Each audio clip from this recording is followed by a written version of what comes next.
I'm TJ Casting. I'm the original founder of Ambassador Group. I'm 37 years old today, as of June 30th, 25. And uh, Ambassador has grown in the last 8 years we've been in business in some pretty remarkable ways. We started out as a very transactional contingent recruiting firm, and we wouldn't have described ourselves as transactional, but we've evolved in this way almost accidentally as we've learned more about recruiting from studying the problem of recruiting. Why do people do what they do? What organizations do they join? How do we improve the organization, the person's life? What turns out to be a sustainable and long-term fit? And I think it's fair to say that Ambassador Group is a very much a student of this problem. And I say student because I don't know if you master this problem, because these are human beings. This is a super complicated problem. And we can approach some level of mastery, but we'll always be pursuing more. And this reflects one of our core values, humility. We're hungry for humility. And so we're 8 years into the business. I'm here with Louis. Louis joined our firm about 6 months ago as another managing partner. We'll get into that. But the reason why I'm very passionate about this business is the way I approached this business in the beginning was I just needed to make money, and very quickly realized that recruiting is a powerful tool for our clients because it gives them the opportunity to level up their company quickly, right? Powerful lever. And I watched my father run a tree service and struggled with the people leadership side of things. And I saw how that impacted his quality of life, the employees' quality of life, our family quality of life. And that really taught me that for these things to be managed well has tremendous positive benefits to, frankly, society, but all those people, all their families. And that in this role as a recruiter, I get the opportunity to facilitate potentially a lot of good things for business owners, leaders that need to hire, people that need new and better jobs. And I have this opportunity, this lever to help them get more for their lives and increase their happiness. And uh, so we've been on this growth journey for 8 years of going from what was a very scrappy firm, where first just started out with myself, just doing the best I knew how, to establishing more structure and systems. And the overriding thing that we've learned is we have to think about risk mitigation in the hiring process, in terms of recruiting, in terms of the hiring process, negotiating the offer, putting together a sustainable deal, onboarding the candidate, and then retaining the candidate, the leadership that's applied to that problem. And so this is all of our energy is focused on this. And we've learned a lot. We're developing a lot of systems to help clients navigate these things. And the opportunity, the responsibility I feel that we have is we get to rep this problem over and over and over. This is all we do is recruiting and helping companies hire, helping them retain. And so because we have so many reps at this, we observe patterns that a lot of hiring authorities don't have the opportunity to see because they're not getting as many reps. They might be hiring a few times a year, maybe a dozen times a year, and it's not a primary focus of their business. It's a little bit of a tertiary responsibility. Oftentimes, they may be a leader of a certain business department. This hiring is something they need to do. So they don't necessarily get all the pattern recognition that we do, and they don't see some of the themes that play out over and over and over. So our responsibility and our opportunity is to bring these observations to bear about interviewing strategy, how we can run interviews more effectively, how we can mitigate risk from recruiting all the way to onboarding the candidate and retaining that candidate with check-ins. And that is our mission. That's Ambassador's goal, is to live out this care for our candidates and our clients by being fastidious students of this problem and by modeling it within our own organization. So we eat our own medicine. We follow exactly our own processes. We use our own assessments. We use our own check-in processes. We onboard our candidates in exactly the same way that we help our clients onboard. because we believe that this is the best way to get more for our clients and for our candidates. So Louis has been a friend of mine for many years, and we had the opportunity to talk over coffee about 9 months ago. And in that conversation, Louis had recently come to a point in his career where he's going to make a change and is thinking about these changes. And I don't remember how, but we started talking about Ambassador Group, and he decided through the course of that conversation, unbeknownst to me, that he was interested in joining this firm. And this is, I think, interesting because Louis was in private equity in real estate before recruiting, and so that's a little bit of a wild career pivot. And Louis, you should say more about that. Uh, but Louis has a particular expertise in helping businesses run in a systematic operational way, in a way that frankly I struggle at. If you think about the book Rocket Fuel, Gino Wickman, I'm a little bit more of the visionary. He is the integrator. He is much more effective at bringing vision to life. And so I've got a vision of a particular type of company and value and impact that we want to have. Louis is here to help me and help us make this a reality. So I'm really thankful that he came on. He's been on for 6 months. We still haven't done an introduction video. I'm going to shut up now and maybe prompt like, Louis, why? When we sat down for coffee and we're catching up, we've known each other for 15 years, worked together in coffee shops over the year. What what was the light bulb moment where you're like, huh, maybe I would have a lot to bring to the table in recruiting? That's funny. This reminds me of when my wife and I tell our own meet cute because we remember things a little bit differently.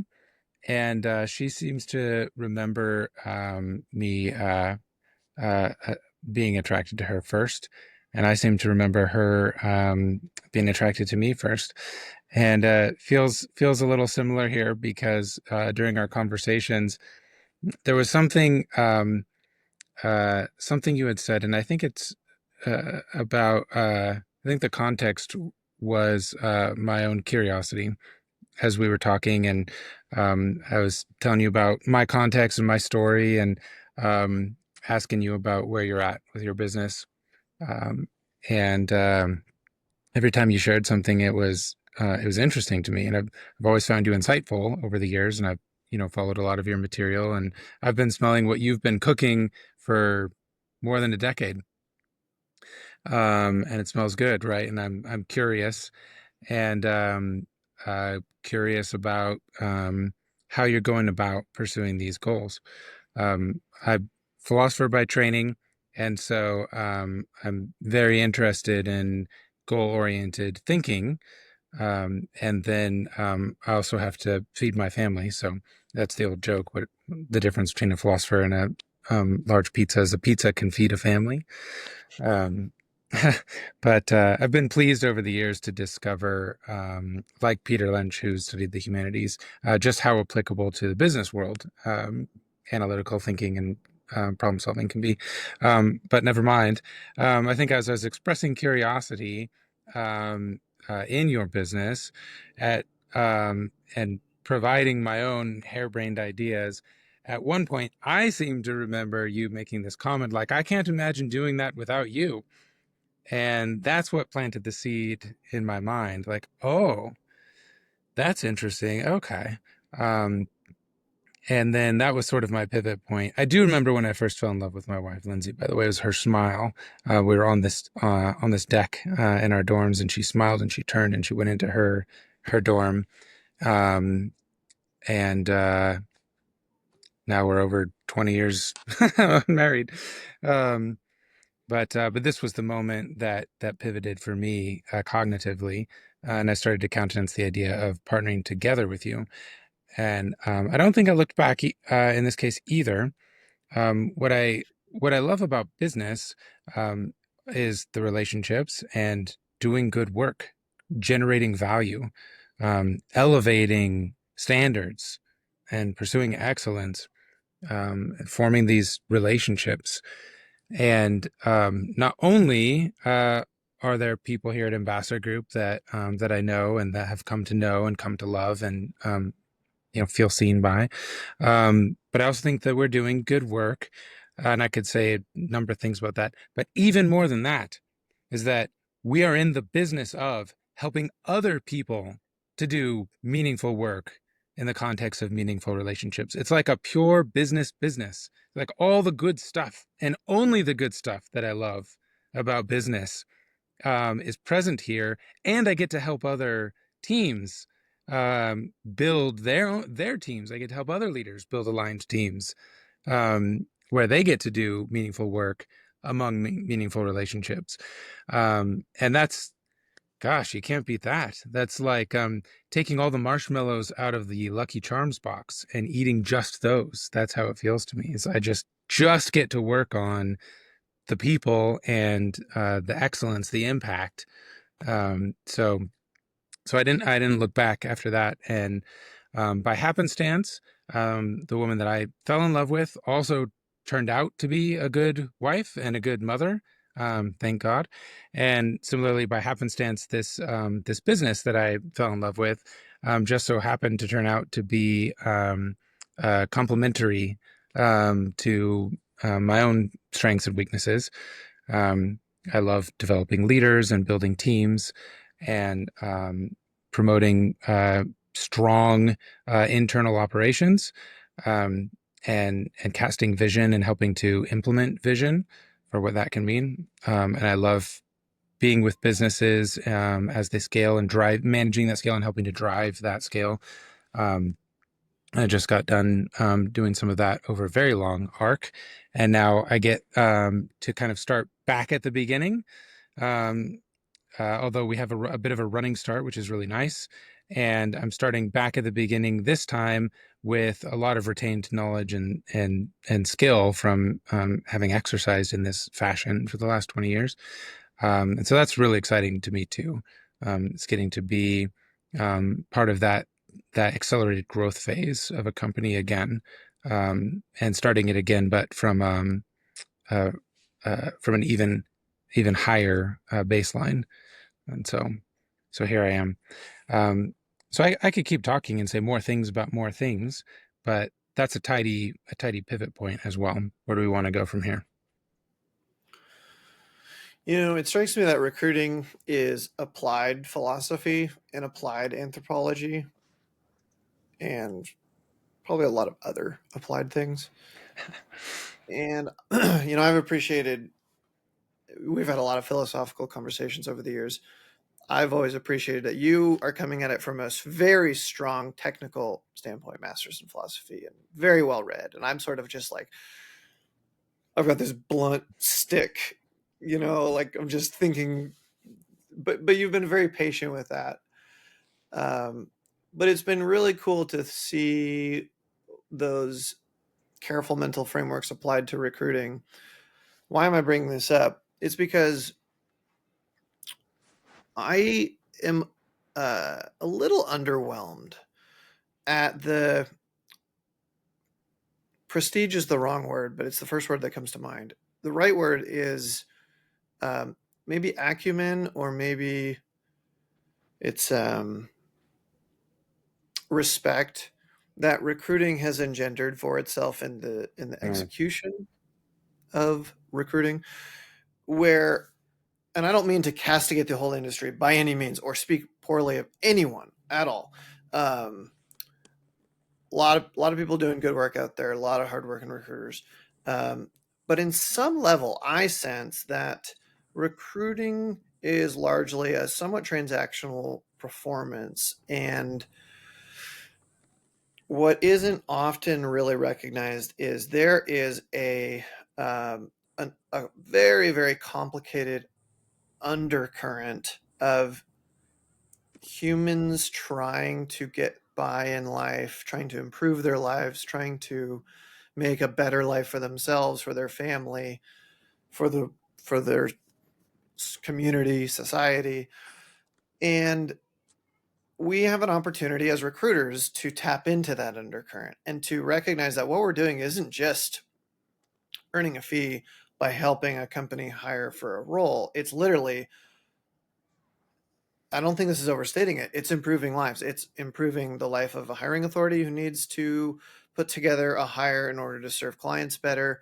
It's serving those clients better. It's if we are attentive to the relationship between the candidate and the client, the company and the person, and what their motives are, and looking for alignment in those motives, helping them communicate through those motives, that we have the opportunity of making their work experience much better. Because, right, like, you live once, and where do you spend a lot of your life, if not the majority of your life, besides the time that you're sleeping?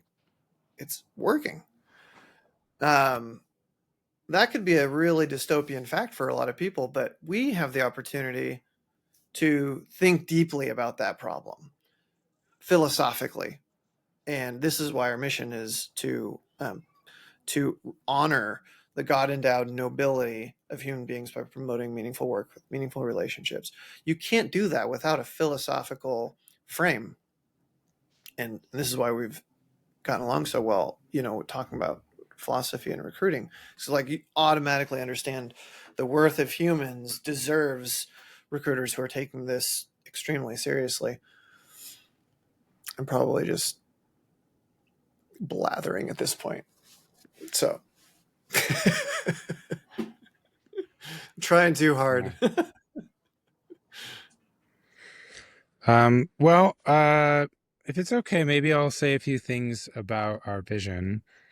Um, where most companies typically have a vision statement, the functional role that a vision statement serves within a company, in our case, is served by a passion statement. And that might be a semantic difference or a distinction without a difference. But the fact is that we've phrased it thusly. We are passionate about honoring the God endowed nobility of human beings by promoting meaningful work with meaningful relationships. We spent a fair amount of time on this, and it's not a marketing slogan. It would be primarily for internal use, sort of on the inside of our office doors or the inside of our bedroom doors, tattooed on the insides of our eyelids, if we weren't also those to value transparency about what we value. Um, the reason that we phrase this as a passion rather than as a vision is because we wanted to start with why. We wanted to start with the heart and what it is that we value. And this business can be very dry. It can be a grind. It can be complicated. It can be painful. And we want to be really clear with ourselves and each other about what gets us up in the morning. And that's going to help carry us through the more difficult times. Um, this is something that we are passionate about, and it's not unique to recruiting. It finds advancement and incremental fulfillment in recruiting. But if we were to start a coffee shop, that coffee shop would help. It would similarly help us pursue our passion of honoring the God endowed nobility in human beings by promoting meaningful work with meaningful relationships. What distinguishes Ambassador Group and the kind of work that we do from a coffee shop, that distinction, that node of departure happens kind of downstream or logically posterior to our passion, to our heart. We thought that it was important to get clear on why we do what we do. Um, and after a while of asking each other why, but why that? Why that? Why do we want to honor human beings? Why do we want to serve human beings? It kind of bottomed out for us with this idea that they're worth it. Well, why are they worth it? Because God made them that way. God made something very special when he made human beings. And we went back and forth about whether to use God talk in our business language. And we've been clear with ourselves and each other and our team. And sometimes it's been important to get clear with clients that we don't require other people to hold these beliefs as well just to work with us. In the same way that someone willing to row in a particular direction doesn't need to share my my beliefs about what we are rowing away from or what we're rowing toward, so long as they're willing to row in the same direction, as long as there's functional alignment there. This can be true uh, so long as our clients and our candidates are at least like tolerant of our own beliefs. I'm not slow to, talk about my own philosophy or religious posture if someone is interested. Um, and I don't require other people to share it in order to work with me or for me to love them or serve them. So there's a kind of authenticity, a kind of honesty in this.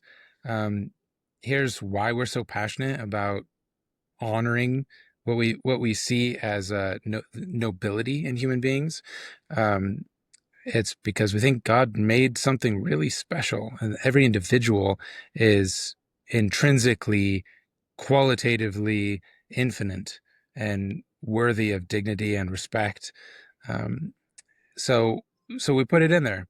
And how are we going to honor that nobility? By promoting meaningful work with meaningful relationships. Um, I feel like I'm going a little long, but with each of those words, we could do a deep dive. It's pretty deliberate. Um, Keep going. Keep going. This is good. Yeah, we need to talk about why promote. What do we mean by meaningful? What do we mean Uh-huh. by promote? What is, you know, durable relationships? Like, why is this important?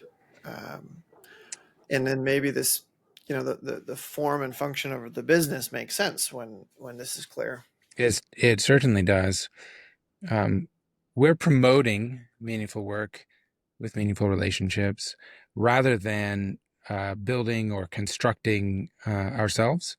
Um, we're in an interesting business because we're matchmakers, and there's a similarity between professional matchmaking and, say, romantic matchmaking.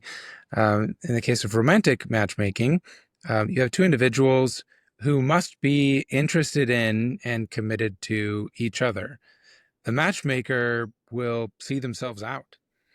I'm reminded of a counselor that my wife and I saw here locally in beautiful Coeur d'Alene, Idaho, and I asked her early on whether she would take sides in our communication, and she said, "I'm on the side of the relationship."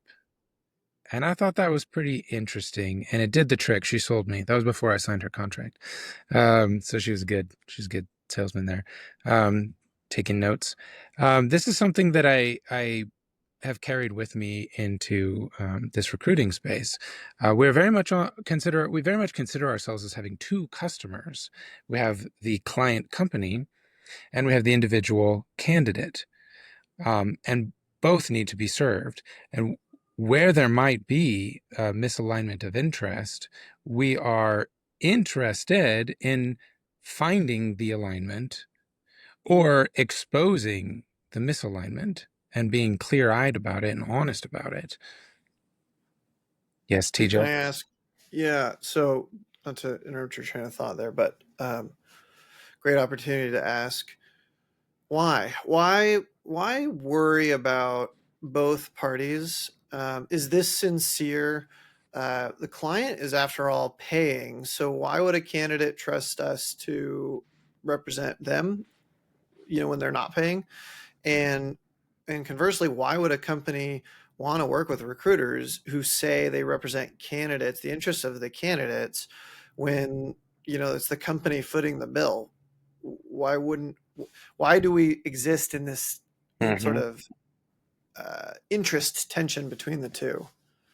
These are excellent questions. And these are questions that I really, really struggled with and ruminated on in my early days here.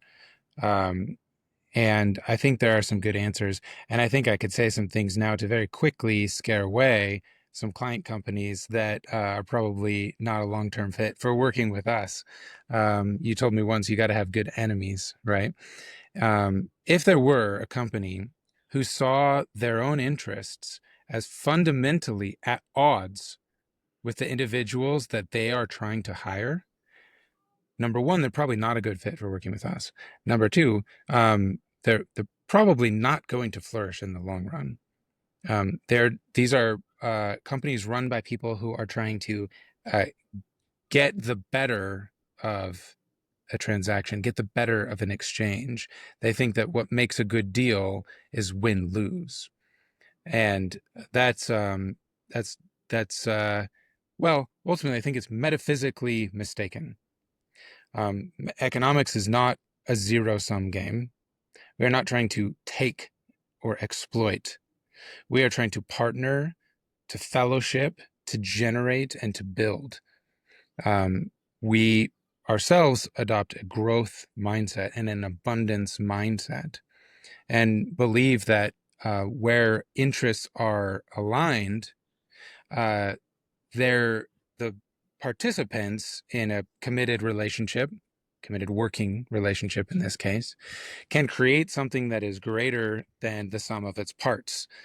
You'll probably edit this out, but it's namely something that is greater than the mereological sum of its parts. That is, it's not merely a concatenation of parts.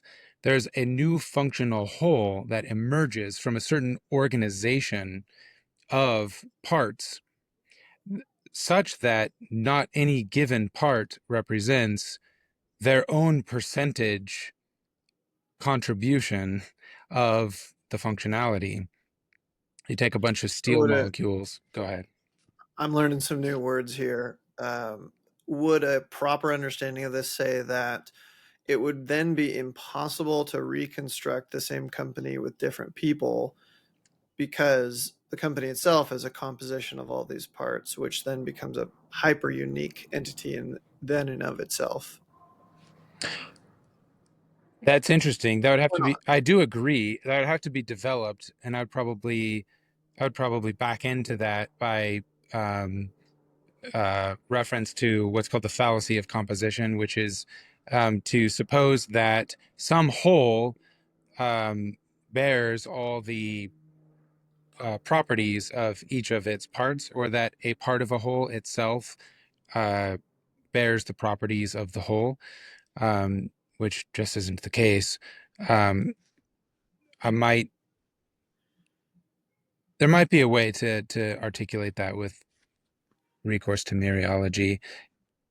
I think some functional whole that is greater than the mereological sum of its parts might be able to replace one of its parts, and maintain its functional identity and its functionality over time.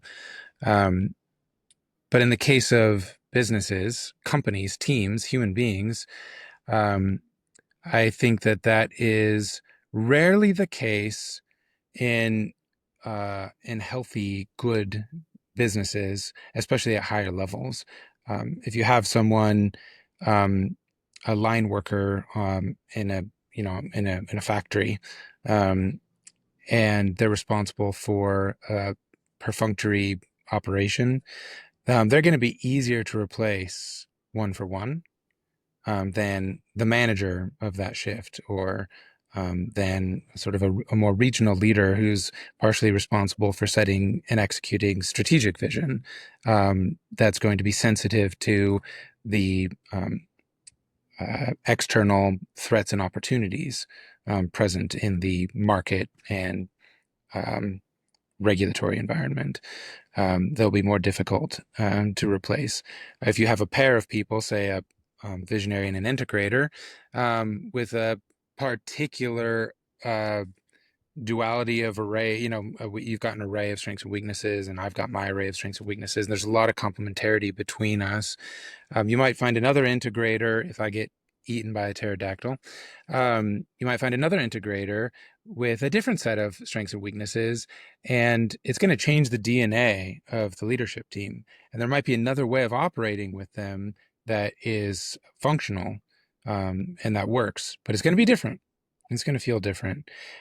I do think that this has immense, profound implications for succession planning, especially at more senior leadership levels, especially at C-suite levels, where succession planning, in my personal humble opinion, in my professional judgment, um, should be done in somewhat of a gestalt sense, um, where you're looking at a team of people and what it will be like to change the DNA of that team over time.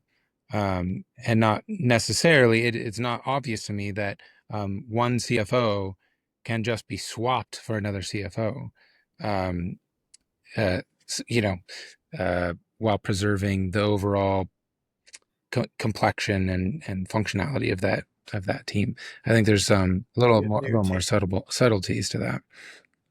different That'd be a dynamics. new Yeah, team. we see this with supers and PMs all the time. Sometimes the naive hiring authority will say like, "Hey, get me another PM or another All super," right, as if it's a similarly sized part. And sure. yeah, Find me the- another so and so. Get me another one of the. yeah, there's not another one of them. They were the only one. We've got to go find another cool person Right. that we can be successful with. Um, Louis come in to help Ambassador grow and grow more sustainably. Um, one of my strengths is being a visionary and seeing what's possible.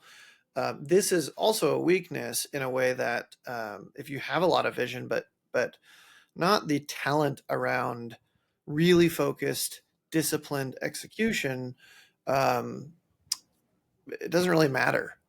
The vision just doesn't matter. And one thing that I'm learning, this is a little bit of a tangent, but one thing I'm learning is just that your strengths, my strengths, they're all weaknesses as well, right? To the degree that we are aware of them, we can modulate them, we can adapt for them, and communicate for them. We can mitigate the weaknesses, but you know, too often I'm seeing leaders setting themselves up for failure by just not recognizing that the things they're good at are also causing problems, creating misalignment or deformities in the organization because they're overcompensating, they're over relying on those things. They're not recognizing that they can be what's the word I use? Over functioning in those areas and creating, weaknesses in the organization. Anyways, I tend to visionary overfunction, and I'm appreciative that Louis come in to help competently bring the vision to life. Um, we're where we want to go is I like to tell the team somewhat facetiously, but somewhat real is like we want to solve hiring. There's a lot of opportunity we've had in watching hires happen year after year after year, dozens and dozens, hundreds and hundreds, and seeing like if the interview process isn't sufficiently deep, if the relationship isn't built, if the offer is not properly commensurate, if onboarding check-ins aren't done, if leadership isn't attuned to the goals and motivations of the employee, like there are risk factors that are present and are waiting to become an issue. And I don't believe that we will actually solve hiring entirely. We're not going to solve relationships, right? Because at the end of the day, that's what hire is relationships between humans. Humans are complicated.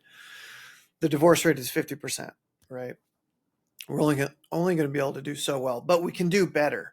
And we can do better by making sure we have great education and great process around how we understand and appreciate the risk of the hire and how we can mitigate the risk at every possible junction by building strong relationships, building influence, building respect, building loyalty, having clarity in the role, having check-ins, having available leadership with margin, um, proper commensurate uh, compensation, and helping people achieve better lives for themselves, right? Because if you really think about it, if you're going to work for somebody, for an organization, for a person, for a certain client, the person you really want to work for is the person that's going to help you improve your life the most, right? And so We see an opportunity to help leaders recognize their responsibility, opportunity, um, uh, pleasure, and maybe gifting to invest in the people that they hire, and to create particularly special,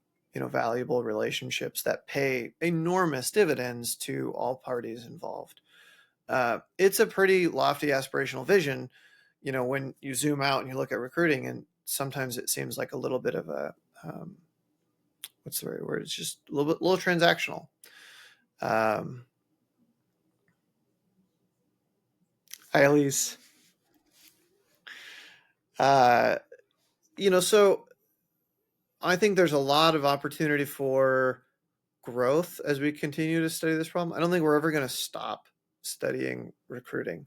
We're never going to stop studying what makes people successful, and how to be good recruiters for client companies, for people, how to represent the interests. I mean, this is why we're called ambassador, right? Because an ambassador is someone that really focuses on managing the interests and motivations of both parties.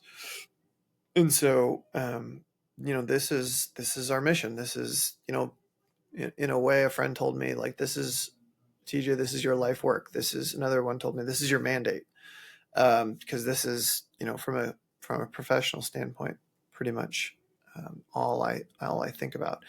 And I think there's tremendous opportunity for Ambassador Group to serve a lot of companies and a lot of people and grow in its own right and be quite successful in its own right, because if you can help all these people and all these companies achieve so much more for themselves, right, then so much more will be available and provided to us. You serve others, and you tend to do just fine. So we're ambitious about our own growth through the growth of other people.